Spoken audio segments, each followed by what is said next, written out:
बुढ़ापा एक अभिशाप। आज सुबह से किशोर जी की तबीयत खराब लग रही थी। उनके पेट में अचानक दर्द शुरू हुआ और उन्हें उल्टियाँ होने शुरू हो गई। शायद बासी खाना खाने के कारण उन्हें इन्फेक्शन हो गई थी। आज उनका बड़ा बेटा रवि भी जल्दी ऑफिस चला गया था। मझला बेटा सुमित भी अपने काम पर निकल गया था और छोटा बेटा तो था, लेकिन उसके पास पैसे नहीं थे। किशोर जी को बहू से कहने की हिम्मत नहीं हो रही थी। फिर भी काफ़ी सोचने के बाद उन्होंने बड़ी बहू को बुलाया और डरते डरते बोले, बहू, रवि को फ़ोन लगाकर घर बुला लो। मेरी हालत कुछ ज़्यादा ही ख़राब लग रही है। शरीर में जैसे जान ही नहीं रही और हाथ पैर भी कँपकँपा रहा है। किशोर जी के इतना कहने की देर थी कि बहू रीमा तो जैसे उन पर चिल्लाने को तैयार थी। बाबूजी, आपको तो और कुछ काम है नहीं सिवाय मेरे पति के खर्चों को बढ़ाने के। ऑफिस गए हैं वह, और आपके लिए ऑफिस छोड़कर तो नहीं आ सकते ना। कितनी बार कहा है, जितना खाना है उतना ही खाया करो। खाने में तो आप किसी चीज़ के लिए मना ही नहीं करेंगे, जो मिलेगा सब खा लोगे। जब देखो तब आपका मुंह चलते रहता है।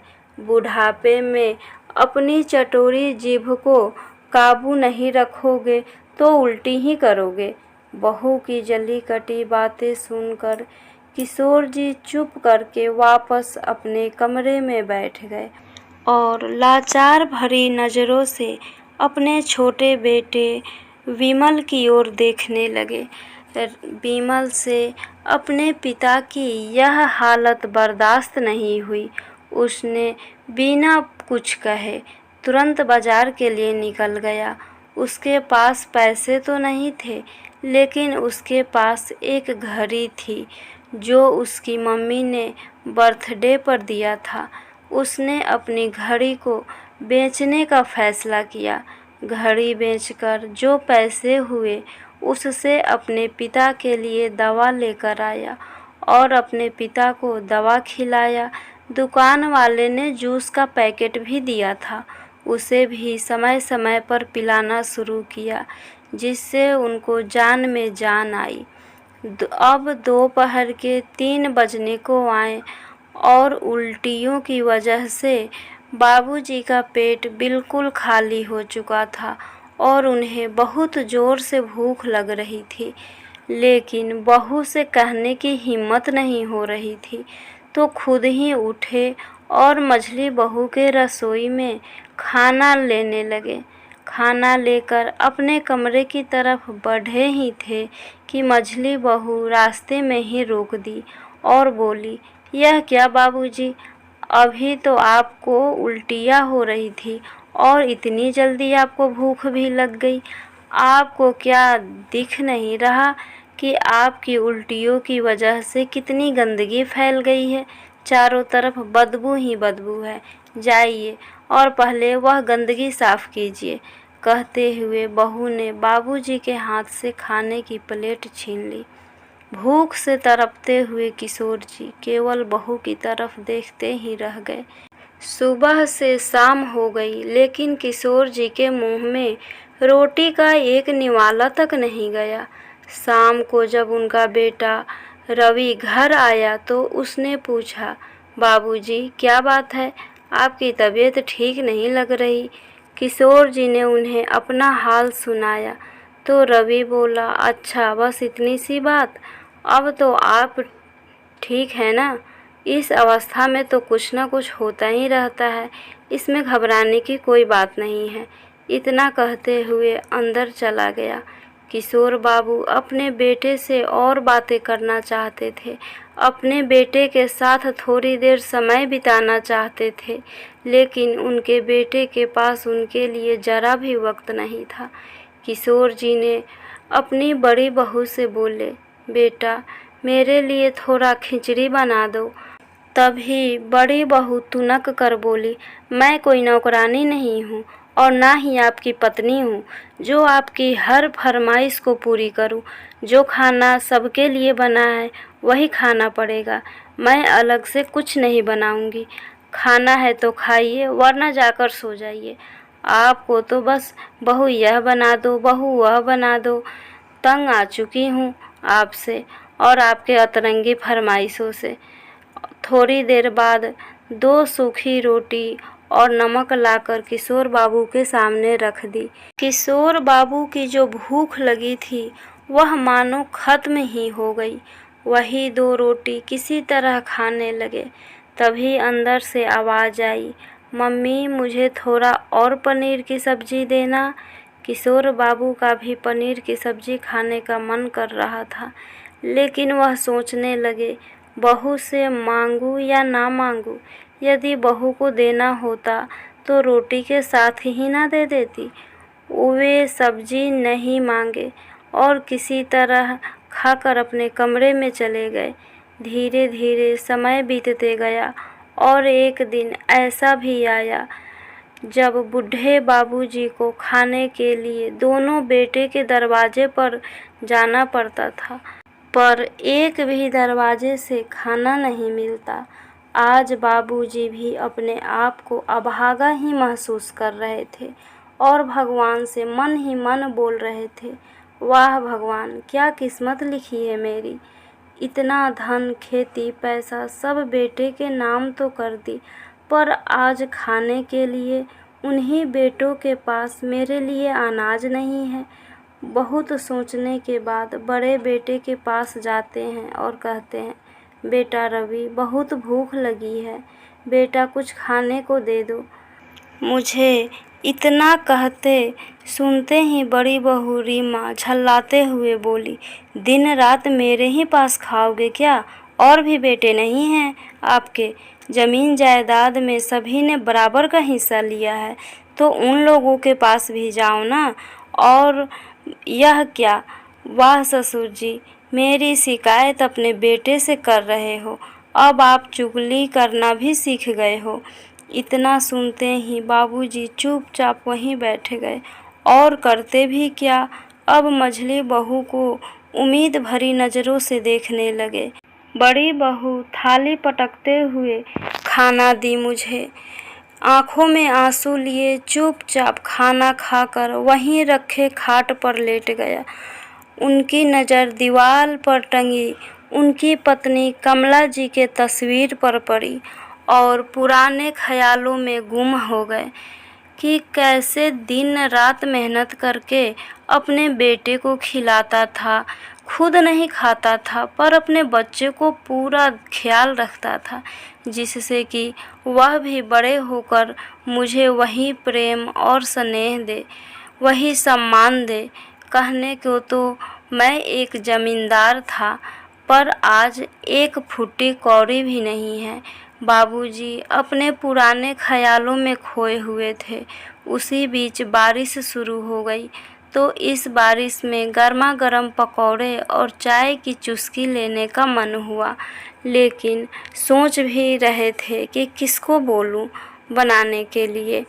बाबूजी को अपने पत्नी कमला की बहुत याद आ रही थी कि कैसे एक बार कहने पर कमला ढेर सारे पकोड़े बना देती थी और बाबूजी बड़े ठाठ से सभी बच्चों के साथ पकोड़े का मज़ा लेते थे। पर अब उन्हीं बच्चों के सामने खाने के लिए तरसना पड़ता है। बाबूजी सोचे कि क्यों ना मझली बहू को एक बार कहकर देखे। बाबूजी बहुत साहस बटोर के मझली बहू के पास गए और बोले, बहू ज़रा पकौड़े बनाना, बहुत खाने का मन कर रहा है। मझली बहू ने ढेर सारे पकोड़े बनाकर बाबूजी को दे दी खाने के लिए।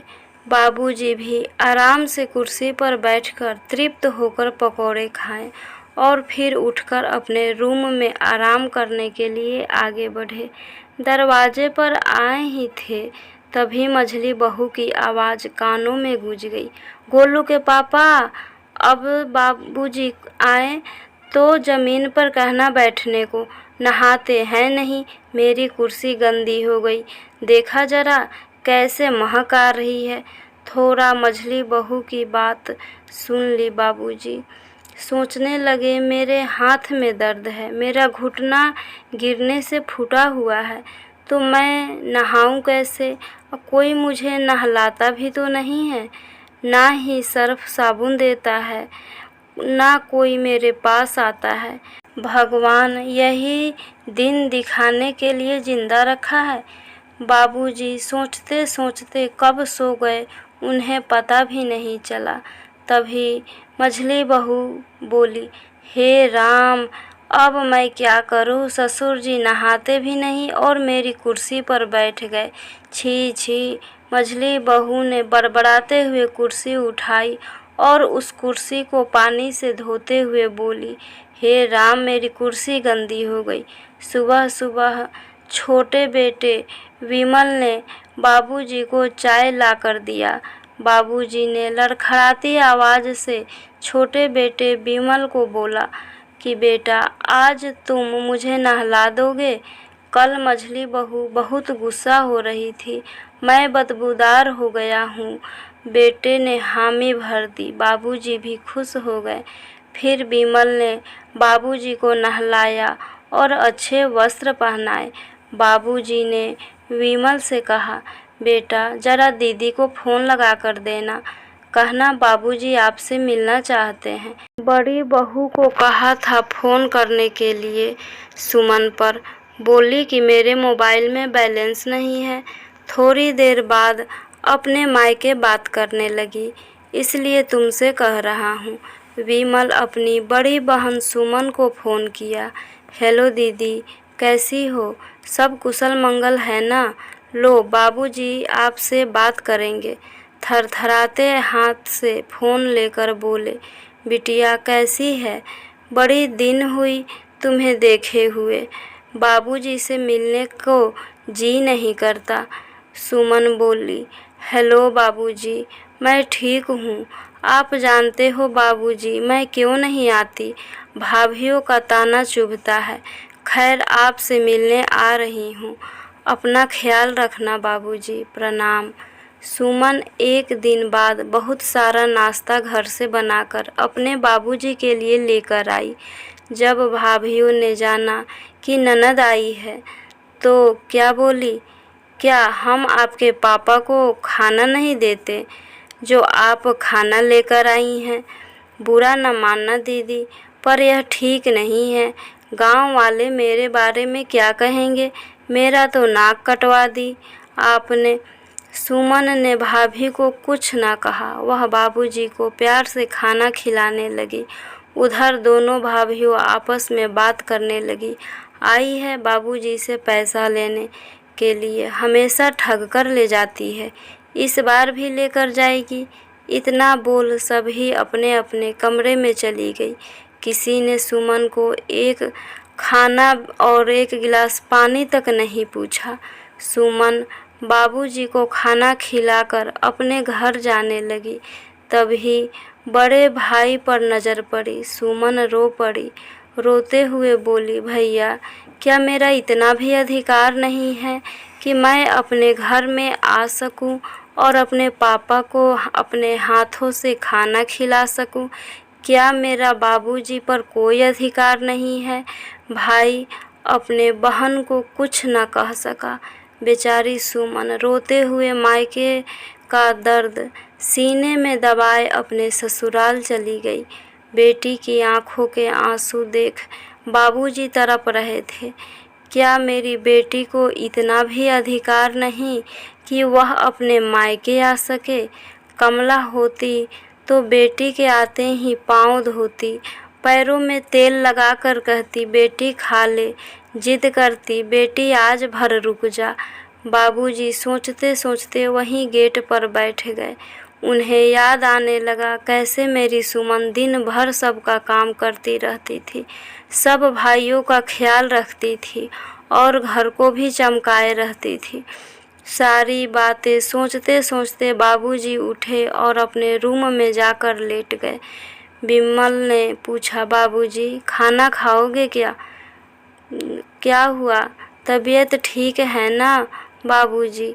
बाबूजी ने कहा, नहीं बेटा, भूख नहीं है, आज बस मन भारी लग रहा है। रात भर खुली आँखों से बाबूजी सोचते रहे। आँखों से जैसे नींद ही गायब हो गई। दूसरे दिन बाबूजी सुबह उठे थे, तभी बड़ी बहू बोली, बाबूजी आज आप अपने रूम में ही रहना, क्योंकि आज आपके पोती को देखने के लिए लड़के वाले आ रहे हैं और आपके शरीर से बदबू आती है। बाबूजी के आंखों में आंसू आने लगे। अपनी आंखों के आंसू को छुपाते हुए बाबूजी बोले, बहू जैसा तुम सबको ठीक लगे, आज हम अपने रूम में ही रहेंगे। बाबूजी अपने रूम में ही खाना खाएं। रात में ना ठीक से सोने के कारण बाबूजी की तबीयत खराब जैसी लग रही थी। पूरा शरीर भी दर्द से टूट रहा था, पर सोच रहे थे किसे बोलूं दवा लाने को और शरीर दबाने को। तभी विमल आता है और पूछता है, बाबूजी क्या हुआ? बाबूजी ने बताया तो विमल ने तुरंत बाबूजी के पैर दबाए और फिर बाबूजी के लिए दवा लाने चला गया। तभी बाबूजी के सीने में दर्द होने लगा। सबको बुलाने के लिए बाबूजी के कंठ से आवाज़ भी ठीक से नहीं निकल रही थी। पूरा शरीर दर्द से तड़प रहा था। बाबूजी पूरा हिम्मत लगाकर ज़ोर ज़ोर से सबको बुलाने लगे और बोले कि सब मेरे पास आओ। तभी झट से मझली बहू कहती है, अरे इस बुढ़े की तो हर रोज़ की यही आदत है। आई थी बेटी, उसने कुछ उल्टा पुल्टा खिला दिया होगा, गैस हो गई होगी, इसलिए बूढ़ा चिल्ला रहा है। छोड़ो, सब अपने अपने काम करो, इनका तो दिन रात का यही रोना है। इधर बाबूजी का गला सूख रहा था, पानी के लिए तरस रहे थे, इसलिए भी सबको आवाज़ लगा रहे थे। पानी न मिलने और दर्द भी बढ़ने के कारण बाबूजी के प्राण पखेरु हो गए। बहुत देर शोर न होने पर सभी बहू आती है और देखती है बाबूजी अब नहीं रहे। सभी रोते हुए कहने लगती है, हाय मेरे बाबूजी बहुत अच्छे इंसान थे, बहुत नेक इंसान थे, क्यों चले गए बाबूजी? बाबूजी कुछ तो कहो। विमल जब दवा लेकर आता है तो देखता है कि बाबूजी तो रहे ही नहीं। वो सारा दवा दरवाजे पर फेंकते हुए दहाड़ मारकर रोने लगता है। बाबूजी आप क्यों चले गए मुझे छोड़ के? मैं आपकी सेवा करता। विपिन जोर जोर से रोते हुए बोल रहा था। अच्छा हुआ बाबूजी, आप चले गए स्वर्ग में, इस घर में आपकी कोई कदर नहीं करता था। रोते रोते बाबूजी के सिरहाने बैठने के बाद विमल वहाँ से उठकर दूर खड़ा हो गया और रोते हुए बोला, कैसे इंसान के दो रूप हैं। बाबूजी थे तो उनकी कोई कदर नहीं करता था, आज उनके लिए उनकी बहुएं दहाड़ मारकर रो रही है। देखो कैसे मगरमच्छ के आंसू बहा रही है सब। और बाहर भैया बोल रहे हैं कि पूरी और 5 किस्म की मिठाई करेंगे। विमल मन ही मन सोचता है, आज मर गए तो 5 मिठाई करेंगे, और जब बाबूजी जिंदा थे तो कोई खाने को भी नहीं देता था। यदि जिंदा रहने पर ऐसा खिलाते पिलाते तो शायद उनकी आत्मा को शांति मिलती। फ्रेंड्स, आशा करती हूँ यह कहानी आपको ज़रूर पसंद आएगी। प्लीज़ लाइक, सब्सक्राइब और शेयर करना ना भूलें। Thank you.